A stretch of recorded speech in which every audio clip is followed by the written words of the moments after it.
Hi hello friends, ఇవాళ video మనము 12th మే 2022కి సంబంధించిన పేపర్ అనాలిసిస్ గురించి అయితే డిస్కషన్ చేద్దాం. చాలా టాపిక్స్ ఉన్నాయండి ఈరోజు, చాలా టాపిక్స్ కవర్ అవుతాయి ఈరోజు. కాబట్టి ప్రతి ఒక్కరు ఎండ్ వరకు చూడండి. మీకు ఈ వీడియో నచ్చితే లైక్ చేసి షేర్ చేసి మరిన్ని అప్డేట్స్ కోసం మన ఛానల్ని రెగ్యులర్గా ఫాలో అవ్వండి. మీరు చాలా ఇన్ఫర్మేషన్ తెలుసుకోగలుగుతారు. మీరు పర్టికులర్గా ఏ 3-4 పేపర్లు చదవాల్సిన అవసరం కూడా ఉండదు. మన పేపర్ అనాలిసిస్ ఫాలో అవడం ద్వారా టోటల్గా మీరు ఒకే వీడియోలో మొత్తం అంత ఇన్ఫర్మేషన్ని డెప్త్గా తెలుసుకోగలుగుతారు. కాబట్టి ప్రతి ఒక్కరు కూడా ఎండ్ వరకు చూడండి. అండ్ నేను ఆల్రెడీ నిన్నటి యొక్క కరెంట్ అఫైర్స్ కూడా అప్డేట్ చేశాను. ఎవరైనా చూడకపోతే మన ఛానల్లో ఉంటాయి, చూడండి. ఫ్రెండ్స్, ఇండియాలో అనేది లార్జెస్ట్ లెర్నింగ్ ప్లాట్ఫామ్ అండి అనాకాడమీ. ఎవరైతే ఏపీఎస్సీ టీఎస్పీఎస్సీ ఉద్యోగాలకు ప్రిపేర్ అవుతున్నారో వాళ్ళందరికీ కూడా అనాకాడమీ అనేది బెస్ట్ ప్లాట్ఫామ్ కాబోతుంది. సో వీళ్ళు వచ్చేసి తెలంగాణ స్పెసిఫిక్ టాపిక్స్ మీద స్పెషల్గా టీఎస్ అంటే తెలంగాణ కాంపిటేటివ్ ఎగ్జామ్స్కి బ్యాచ్ కోర్సెస్ అయితే స్టార్ట్ చేశారండి. ఇది వచ్చేసి మనకి 11th మే నుండే స్టార్ట్ అయింది. మొత్తం 4 ఎడ్యుకేటర్ల ద్వారా దీన్ని అయితే స్టార్ట్ చేయడం జరిగింది. ఎవరికైనా పర్టికులర్గా తెలంగాణ ఉద్యోగాలకు ప్రిపేర్ అయితే ఇందులో ఖచ్చితంగా జాయిన్ అవ్వడానికి ట్రై చేయండి. అదేవిధంగా ఆస్క్ మీ ఎనీథింగ్ అనే పర్టికులర్ ప్రోగ్రామ్ ద్వారా ఎవరికైతే గ్రూప్ 1 గ్రూప్ 2 ఎగ్జామ్స్కి ప్రిపేర్ అవుతున్నారో వాళ్ళకి పార్లమెంట్ మీద డిస్కషన్ అయితే ఉంటుందండి. సతీష్ కుమార్ పెండ్యాల గారు దీన్ని వచ్చేసి 12th మే 7:30 PM క్లాస్ అయితే తీసుకుంటారు, జాయిన్ అవ్వండి. అండ్ పిఎస్ అంటే ఎస్ఐ కానిస్టేబుల్కి సంబంధించిన ఫుల్ లెంత్ ఫ్రీ టెస్ట్ అండి ఇది. సో ఈ టెస్ట్ మనకు 150 ప్రశ్నలతో 150 నిమిషాలతో free scholarship test, arithmetic ability, test of reasoning, general studies మీద ఉంటుంది. ఇందులో ర్యాంక్ 1 ర్యాంక్ 4 ఎవరైతే సంపాదిస్తారో వాళ్ళకి పర్సంటేజ్ వైడ్గా స్కాలర్షిప్ అయితే ఇస్తారు సబ్స్క్రిప్షన్ ప్లాన్లో. ఇది మే 14th 2 PM టెస్ట్ ఉంటుంది, పాల్గొనండి. కింద లింక్ ఉంటుంది. అదేవిధంగా మనకి సబ్స్క్రిప్షన్ తీసుకుంటే బెనిఫిట్స్ ఏంటి అంటే కంప్లీట్ సిలబస్, అన్లిమిటెడ్ ప్రాక్టీస్ టెస్ట్లు, అన్లిమిటెడ్ PDF నోట్స్లు, డౌట్ క్లియరెన్స్ సెషన్స్ ఉంటాయి కంపేర్ టు ఫ్రీ. అండ్ అదేవిధంగా ప్లస్ ఫ్యూచర్స్ ఇక్కడ చూసుకుంటే మనం నచ్చిన ఎడ్యుకేటర్ ద్వారా నేర్చుకోవచ్చు. కంప్లీట్ ఎగ్జామ్ ప్రిపరేషన్ ప్లాన్ ఉంటుంది. రెగ్యులర్గా డౌట్ క్లియరెన్స్ సెషన్స్ కండక్ట్ చేస్తారు. మొత్తం సిలబస్ కవర్ చేస్తారు. ఫ్రీగా టెస్ట్లు కండక్ట్ చేస్తారు. వీక్లీ మాక్ టెస్ట్లు కూడా పెడతారు. మీకు ఇంకేమైనా డౌట్స్ ఉంటే ఈ నెంబర్ కాల్ చేయొచ్చు. అదేవిధంగా మనకి ఇక్కడ సబ్స్క్రిప్షన్ ప్లాన్స్ ఒకసారి చూసుకుంటే 1 monthకి 1700 రూపాయలు అండి. కానీ నేను ఇక్కడ మీకు ఒక కోడ్ డిస్ప్లే చేస్తాను, EDUTEC10. ఈ కోడ్ ఇక్కడ కనబడుతుంది. ఈ కోడ్ కానీ మీరు వాడుకుంటే 1 month సబ్స్క్రిప్షన్ తీసుకుంటే 1700 రూపాయలు, కానీ అది మీకు 1530 రూపాయలకే వస్తుంది. అలా మీరు ఎన్ని మంత్స్కి తీసుకుంటే అన్ని మంత్స్కి మన 10% డిస్కౌంట్ అప్లికేబుల్ అవుతుంది. చాలా మంచి అవకాశం, ఇప్పుడే తీసుకోండి. చాలామంది తీసుకుంటున్నారు. ఎవరికైనా ఇంట్రెస్ట్ ఉంటే మాత్రం కింద లింక్స్ ప్రొవైడ్ చేశాను, అక్కడి నుండి క్లిక్ చేసి మన కోడ్ వాడి సబ్స్క్రిప్షన్ తీసుకోండి. 10% డిస్కౌంట్ అనేది మీకు వస్తుంది. ఫస్ట్గా మనం గమనించినట్టయితే రాజద్రోహ చట్టం నిలిపివేత. ఓకే, దీని గురించి నేను క్లారిటీగా చెప్తానండి ఏంటి అనేది. సో తదుపరి విచారణ అనేది అంటే ఈ రాజద్రోహం చట్టం మీద ప్రజెంట్ అయితే స్టే విధించిందనమాట సుప్రీంకోర్టు. స్టే విధించడం అంటే ఏంటంటే ఆ పర్టికులర్ ఆ చట్టం కింద ఎలాంటి నిర్ణయాలు కానీ ఎలాంటి డెసిషన్స్ అనేవి తీసుకోవడానికి ఉండదు. అంటే దాన్ని స్టే ఆపుతున్నట్టు అనమాట దాన్ని. ఓకే, సో కాబట్టి ఇకపై ఈ చట్టం కింద ఎవరు కూడా కేసులు నమోదు చేయకూడదు. అండ్ ఆ టోటల్ ఇన్ఫర్మేషన్ ఏంటనేది ఒకసారి మీకు చెప్తాను. అండ్ దీని మీద ఇంకొక విచారణ అయితే జరగబోతుంది. అది జూలై 3వ వారానికి అయితే వాయిదా వేసింది. సుప్రీంకోర్టు ధర్మాసనం నిర్ణయాన్ని అన్ని విపక్ష పార్టీలు, ఎడిటర్స్ గిల్డ్స్ స్వాగతించాయి. ఎడిటర్ గిల్డ్స్ అంటే లైక్ న్యూస్ పేపర్లు ఇలాంటి వాళ్ళు అనమాట. కేంద్ర ప్రభుత్వం మాత్రం శాసన, కార్యనిర్వాహక, న్యాయ వ్యవస్థలు తమ పరిధులను అతిక్రమించరాదంటూ లక్ష్మణ రేఖను ప్రస్తావించిందనమాట. అంటే లక్ష్మణ రేఖ దాటి మీరు రాకూడదు అని ఇండైరెక్ట్గా చెప్తున్నారు. సో కేంద్ర ప్రభుత్వం సెక్షన్ 124A నిబంధనపై పునఃసమీక్షణ సిద్ధంగా ఉన్నట్లుగా కేంద్ర హోంశాఖ అఫిడవిట్ దాఖలు చేసిన నేపథ్యంలో జస్టిస్ NV రమణ ధర్మాసనం ఉత్తర్వులు జారీ చేసింది. ఎప్పుడో బ్రిటిష్ పాలకుల హయాంలో అమల్లోకి వచ్చిన ఈ సెక్షన్ ప్రస్తుత సామాజిక పరిస్థితులకు అనుగుణంగా లేదని, అందువల్ల దీన్ని పునఃపరిశీలించాలన్న కోర్టు సూచనను అంగీకరిస్తూ కేంద్ర ప్రభుత్వం అఫిడవిట్ దాఖలు చేసిన నేపథ్యంలో ధర్మాసనం నిర్ణయం వెలువడించింది. ఓకే, ఒకవైపు రాజ్యం విధులు, మరోవైపు ప్రజలకున్న పౌర హక్కులను సుప్రీంకోర్టు పరిగణలోకి తీసుకుంది. ఈ రెండింటి మధ్య సమతౌల్యత పాటించాల్సిన అవసరం ఉంది. 1890 నాటి సెక్షన్ 124Aను ఎప్పుడు దుర్వినియోగం చేస్తున్నారన్నది ఇప్పుడు దుర్వినియోగం చేస్తున్నారనేది పిటిషనర్ ప్రధాన వాదన. అంటే ఎవరైతే పిటిషన్ వేశారో వాళ్ళ మెయిన్ వాదన ఏంటి అంటే 1890 అంటే అప్పటికి మన గవర్నమెంట్ కానీ మన భారతదేశం కానీ స్వతంత్రం పొందలేదు. గవర్నమెంట్ని కూడా ఇండిపెండెంట్ గవర్నమెంట్ని కూడా ఫామ్ చేయలేదు. రాజ్యాంగం కూడా లేదు మనకి. అంటే బ్రిటిష్ వాళ్ళు తీసుకొచ్చిన ఈ సెక్షన్ 124Aను ఇప్పుడు దాన్ని దుర్వినియోగం చేస్తున్నారు. సో హనుమాన్ చాలీసా పఠించడానికి ప్రయత్నించిన రాజద్రోహం కింద కేసులు నమోదు చేసి చట్టాన్ని దుర్వినియోగం చేస్తున్నట్లుగా అటార్నీ జనరల్ కూడా చెప్పారు అని జస్టిస్ ఎన్వి రమణ ఉత్తర్వులు జారీ చేసే సమయంలో వ్యాఖ్యానించడం జరిగింది. అది అయితే ధర్మాసనం ఏం ఆదేశాలు ఇచ్చింది దీని మీద నేను ఒక చిన్న ఇన్ఫర్మేషన్ ఇస్తానండి. యాక్చువల్గా బ్రిటిష్ టైంలో మనం స్వాతంత్రోద్యమానికి పాల్పడుతున్నాము లేదా ఉద్యమాలు చేస్తున్నాం అనే ఉద్దేశంతో వాళ్ళందరినీ మట్టుబెట్టాలనే ఉద్దేశంతో బ్రిటిషర్స్ తీసుకొచ్చారు దీన్ని. ఎవరైనా నిరసనలు కానీ ఉద్యమాలు కానీ చేస్తే దాన్ని రాజద్రోహం కింద యాక్చువల్గా కేసు నమోదు చేసి వాళ్ళు జైల్లో పెట్టేవారు. ఇప్పటికీ దాన్నే అమలు చేయడం అనేది నిజంగా దారుణం అనమాట. అంటే మనకి ఇంకా స్వాతంత్రం రాలేదు అన్నట్టుగా మనం అర్థం చేసుకోవాలి. అయితే రాజ్యాంగంలో కొన్ని చట్టాలు బ్రిటిష్ వాళ్ళ నుండి వచ్చాయి కాబట్టి వాటిని అలాగా కొన్ని కొనసాగిచ్చేస్తున్నారని అనుకుందాం. కానీ మరి విరుద్ధంగా ఉండేవి మనకు అనవసరం కదా, అది కూడా మనం గమనించాల్సిన అవసరం ఉంది. అయితే ఏం చేసిందంటే కొన్ని కీలకమైన విషయాలు. రాజద్రోహం చట్టం పునఃపరిశీలనలో ఉన్నందున కేంద్ర రాష్ట్ర ప్రభుత్వాలు ఐపీసీ సెక్షన్ 124A కింద కొత్తగా ఎఫ్ఐఆర్లు అనేది నమోదు చేయకూడదు. దర్యాప్తును కొనసాగించడంలో బలవంతపు చర్యలు తీసుకోవడంలో సమన్వయం పాటిస్తాయని ఆశిస్తున్నట్లుగా సుప్రీంకోర్టు చెప్తోంది. సమీక్ష పూర్తయ్యేంత వరకు చట్టంలోని ఈ సెక్షన్ను ఉపయోగించడం సరికాదని చెప్పింది. రాజద్రోహం కేసులు సంబంధించిన పెండింగ్ విచారణలు, అప్పీళ్లు, అభియోగాల నమోదు ప్రక్రియను నిలుపుదల చేయాలి. ఒకవేళ సెక్షన్ 124Aతో పాటు ఇతరత్ర నిబంధన కింద కేసు నమోదు చేసి ఉంటే కోర్టుల అనుమతి మేరకు ఆ సెక్షన్ల కింద విచారణ కొనసాగించవచ్చు. ఎవరైనా ఒకవేళ ఆ పర్టికులర్ ఆ కేసుతో ఎవరికైనా ఒకవేళ మీరు శిక్ష అనుభవిస్తున్నట్టయితే వాళ్ళు కోర్టుకి అప్పీల్ చేసుకోవచ్చు అనమాట ఇప్పుడు. అండ్ ఈ సూచనలు తోడు సెక్షన్ 124Aను దుర్వినియోగం చేయకుండా రాష్ట్ర ప్రభుత్వాలు, కేంద్రపాలిత ప్రాంతాలకు కేంద్రం ఇంకా ఏదైనా నిర్దేశాలు ఇవ్వాలనుకుంటే ఇవ్వచ్చు. ఇప్పటికే ఈ సెక్షన్ కింద కేసులు ఎదుర్కొంటూ జైల్లో ఉన్నవారు బెయిల్ కోసం కోర్టులను కాంటాక్ట్ అవ్వచ్చు. ఎవరి మీదైనా తాజాగా కేసులు నమోదు చేసి ఉంటే బాధితులు కోర్టులను ఆశ్రయించిన తగిన ఉపశమనం పొందడానికి స్వేచ్ఛనిచ్చింది. సెక్షన్ 124A అమలును నిలిపివేస్తున్నందున కింద స్థాయి కోర్టులు కక్షిదారులకు ఉపశమనం ఇచ్చే అంశాన్ని పరిశీలించవచ్చని సూచించింది. అండ్ సుప్రీంకోర్టు తదుపరి ఆదేశాలు జారీ చేసేంత వరకు ఈ ఉత్తర్వులు అమల్లో ఉంటాయని ధర్మాసనం చెప్తుంది అనమాట. ఓకేనా, అర్థమవుతుందా మీకు? ఇప్పుడు చెప్పిన ఏవైతే ఈ కీలక అంశాలు ఉన్నాయో అవన్నీ కూడా నెక్స్ట్ ఏదైతే మనం ఇప్పుడు చెప్పుకున్న జూలై 2వ వారం ఏదైతే ఉందో అప్పటి వరకు కూడా ఇప్పుడు చెప్పిన మార్గదర్శకాలన్నీ అమల్లో ఉంటాయి. అది ధర్మాసనం ఆదేశాలు వెలువరించడానికి ముందు కొద్ది సమయం పాటు వాదనలు కొనసాగాయి. కేంద్ర ప్రభుత్వం పునఃపరిశీలన పూర్తయ్యే వరకు రాజద్రోహం నిబంధనలు అమలు వేసే విషయంపై కేంద్ర ప్రభుత్వం ఉద్దేశం ఏమిటో తెలుసుకొని చెబుతానని సొలిసిటర్ జనరల్ తుషార్ మెహతా సుప్రీంకోర్టుకి తెలిపారు. అందుకు ధర్మాసనం అంగీకరించి విచారణను ఒకరోజు వాయిదా వేసిన విషయం తెలిసిందే. బుధవారం సొలిసిటర్ జనరల్ వాదనలు వినిపిస్తూ రాజద్రోహం చట్టం ప్రకారం శిక్షార్హమైన నేరాలపై కేసులు నమోదు చేయకుండా నిరోధించడం న్యాయస్థానకు భావ్యం కాదని ఆయన చెప్పడం జరిగిందనమాట. అయితే దుర్వినియోగాన్ని నివారించడం కోసం రాష్ట్రాలకు పంపించేందుకు ఒక ముసాయిదా కేంద్ర ప్రభుత్వం తయారు చేసిందని చెప్పారు. ఎఫ్ఐఆర్ నమోదు చేయడానికి ముందే కేసును పరిశీలించే బాధ్యతను ఎస్పీ స్థాయి అధికారికి అప్పగించేలా ముసాయిదాలో పొందుపరిచినట్లుగా సొలిసిటర్ జనరల్ వెల్లడించారు. పెండింగ్లో ఉన్న రాజద్రోహం కేసుల్లో ఉగ్రవాదం, మనీ లాండరింగ్ అంశాలు కూడా ఇమిడి ఉన్నాయని కోర్టు దృష్టికి తీసుకొచ్చారనమాట.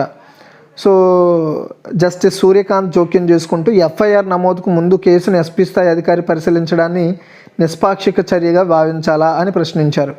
ఎఫ్ఐఆర్లను ఎస్పీ స్థాయి అధికారి పరిశీలిస్తారన్న ప్రతిపాదనను ధర్మాసనం తిరస్కరించింది. ఆ తరువాత న్యాయమూర్తులు వ్యక్తిగతంగా చర్చించుకున్నారు. ప్రస్తుతం సెక్షన్ 124A కింద కేసులు నమోదైతే వారు ఎంతమంది జైల్లో ఉన్నారని ధర్మాసనం ప్రశ్నించింది.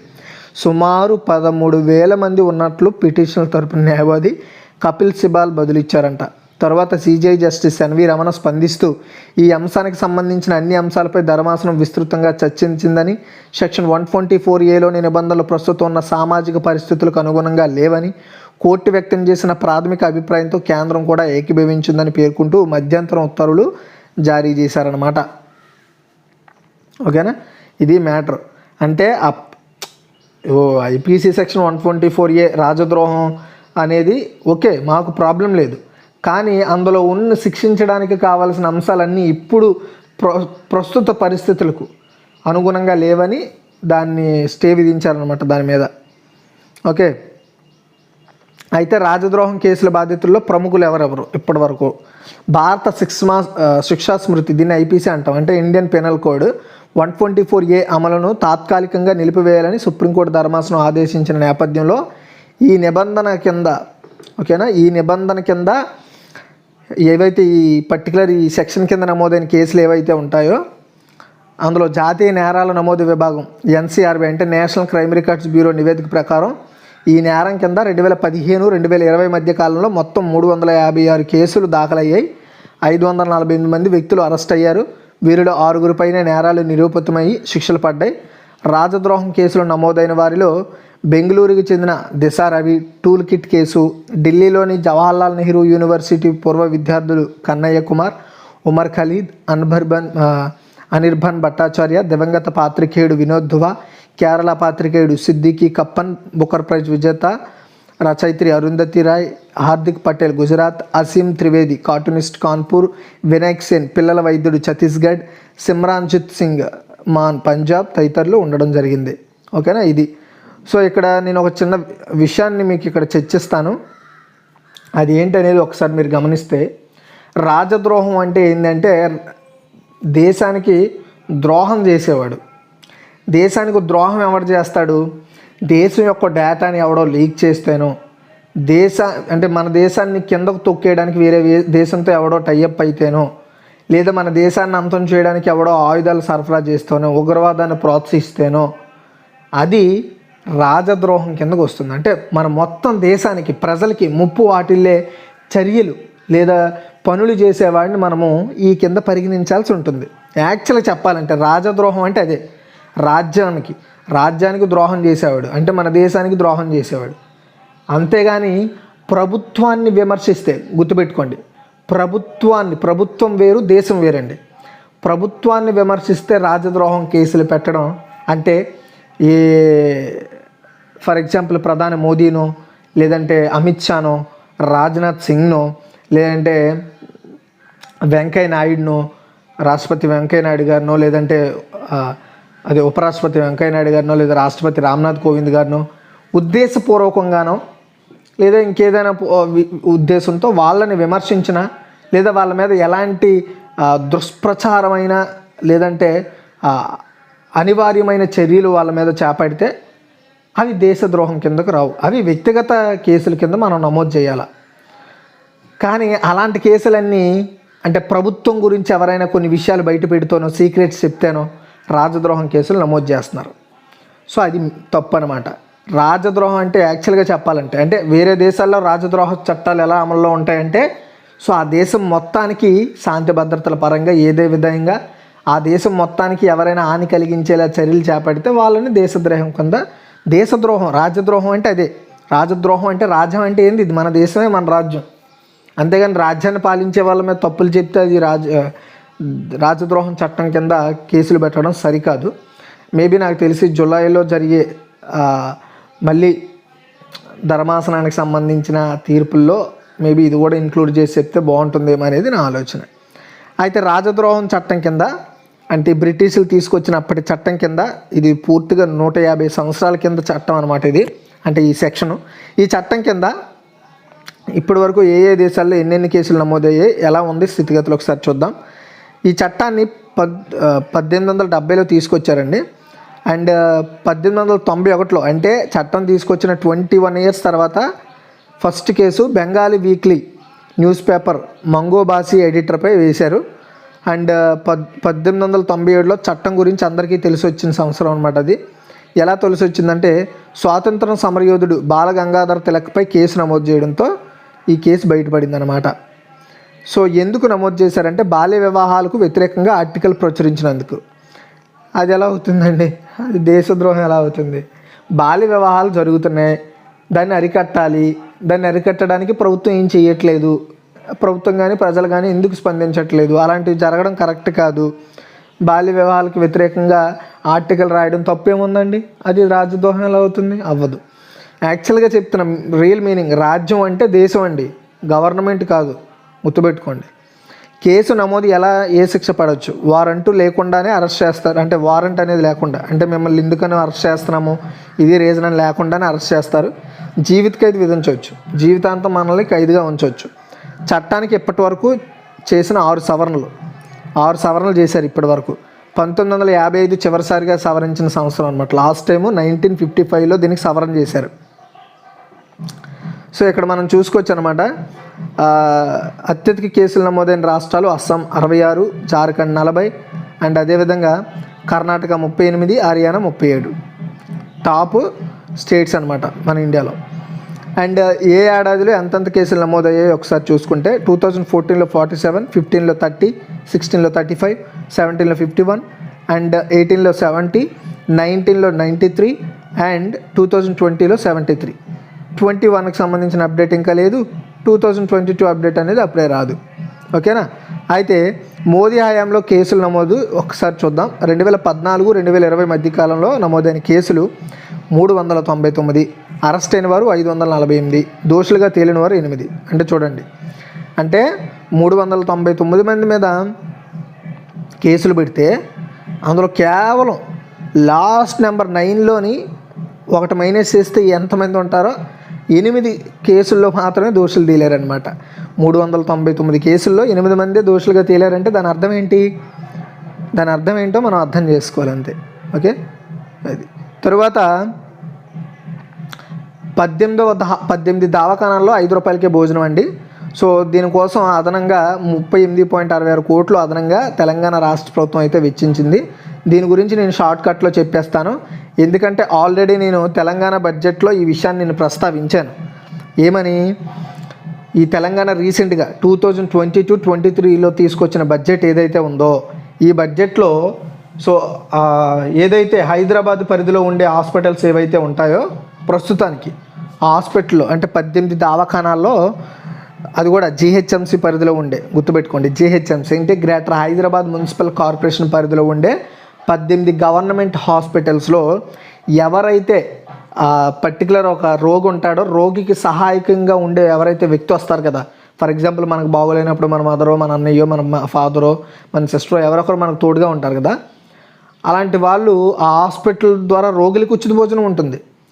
మరి అంత వచ్చిన వాళ్ళకి కూడా ఉండాలి కదా, అందుకోసమని ₹5కే ఫుడ్ అయితే ప్రొవైడ్ చేయబోతున్నారనమాట.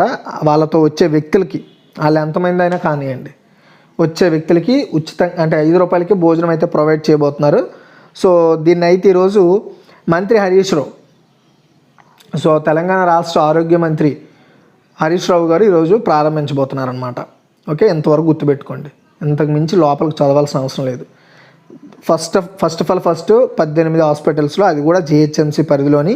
అండ్ దీనికోసం అడిషనల్గా 38.66 కోట్ల రూపాయలు అయితే కేటాయించబోతున్నారు. ₹5కే భోజనం ఎవరికి? రోగికి సంరక్షణగా ఉన్న వాళ్ళకి, అది హాస్పిటల్స్లో. తర్వాత అరచేతిలో ఆరోగ్యం చూడండి. సో రాష్ట్ర ప్రజలందరి ఆరోగ్య వివరాలు కావచ్చు, డయాగ్నాస్టిక్ సెంటర్ల వివరాలు, పరీక్షలు వివరాలు తమ మొబైల్ ఫోన్లో చూసుకునే విధంగా దేశంలో మొట్టమొదటిసారిగా తెలంగాణ రాష్ట్ర ప్రభుత్వం డయాగ్నాస్టిక్ మొబైల్ యాప్ను అందుబాటులోకి తీసుకొచ్చింది. ఇందులో ప్రతి ఒక్కరూ వాళ్ళ హెల్త్ రిపోర్ట్స్ అనేవి ఉంటాయి. అండ్ రీసెంట్గా మనకు తెలుసు ఆరోగ్య సర్వే చేపట్టిందనమాట ఎవరు? తెలంగాణ రాష్ట్ర ప్రభుత్వం. సో ఆ చేసిన మొత్తం సర్వేని కూడా వీళ్ళు ఫైనల్లీ ఈ యాప్లో అయితే పొందుపరిచారనమాట.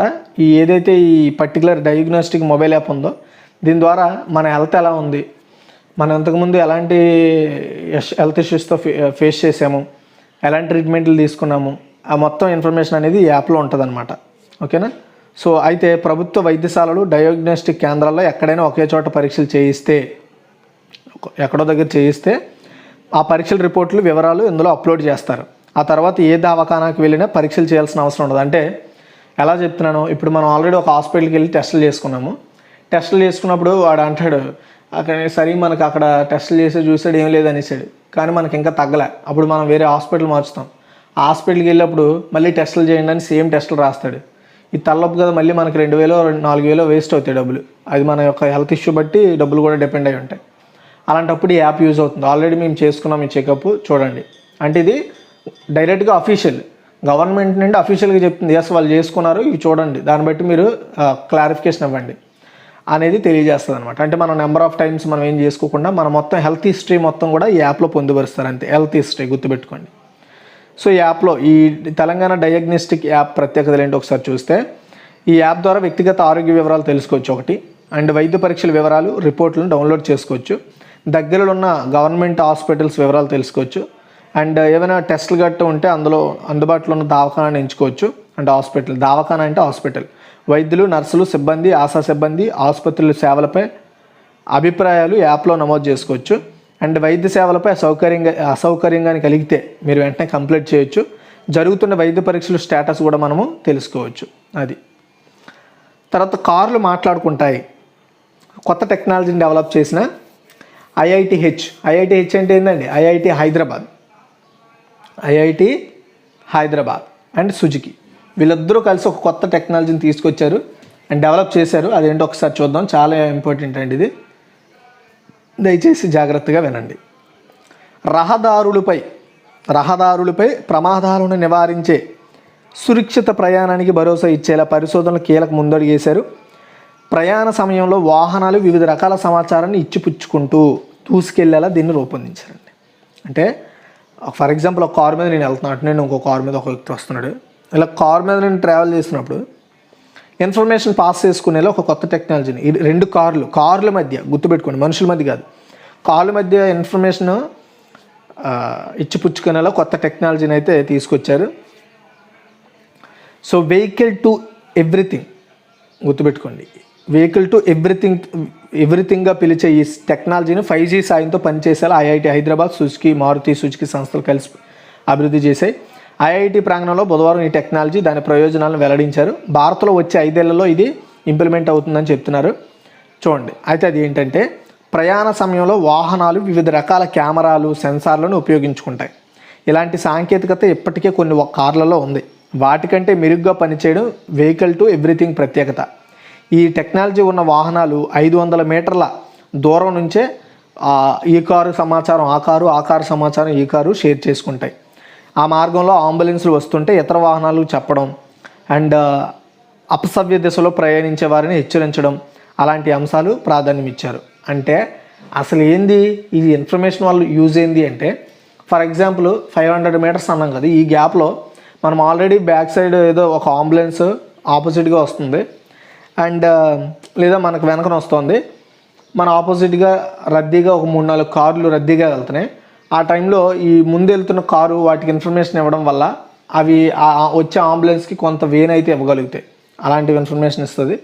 అదేవిధంగా ఎవడైనా కారు సరిగ్గా డ్రైవ్ చేయకపోయినా లేదా తప్పుగా ఏమైనా జరుగుతున్నా వాటిని పర్టికులర్ ఆ సెన్సార్ల ద్వారా ఐడెంటిఫై చేసి మిగతా కార్లకు తెలియజేస్తుంది, లేదా మిగతా ఆయా అఫీషియల్స్ తెలియజేసే అవకాశం ఉంటుంది.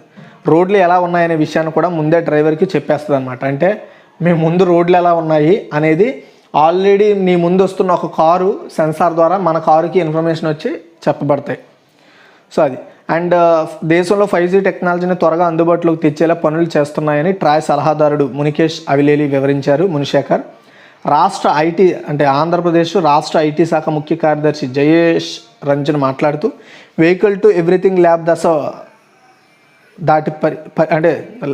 దశ దాటి పరీక్షించేందుకు తమ వంతు సహకారం అందిస్తామని చెప్పారు. ఇది ఇంతవరకు తెలుసుకుంటే చాలండి. తర్వాత ప్రియా ఫుడ్స్కి 5వసారి ఫియో అవార్డ్స్. చూడండి, మనందరికీ తెలుసు ఉషోదయ ఎంటర్ప్రైజెస్ ప్రైవేట్ లిమిటెడ్, అందులోని ప్రియా పచ్చళ్ళు అనేది ఒక పర్టికులర్ డిపార్ట్మెంట్. సో ప్రియా ఫుడ్స్కి 5th టైము భారత ఎగుమతుల సంఘాల సమైక్య ఫియా, ఓకేనా, ఫియో భారత ఎగుమతుల సంఘాల సమైక్య నుంచి ఎక్స్పోర్ట్ ఎక్సలెన్స్ అవార్డు అయితే దొరికిందండి.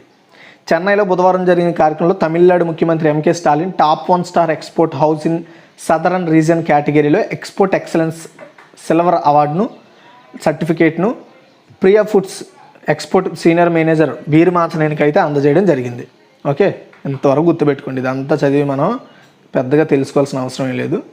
కాకపోతే ఏ కేటగిరీలో ఎవరి చేత ఎవరు అందించారు ఈ అవార్డుని, ఎవరు అందుకున్నారో వరకు తెలుసుకుంటే చాలు. తర్వాత ఇజ్రాయెల్ దాడిలో మహిళా జర్నలిస్ట్ మృతండి.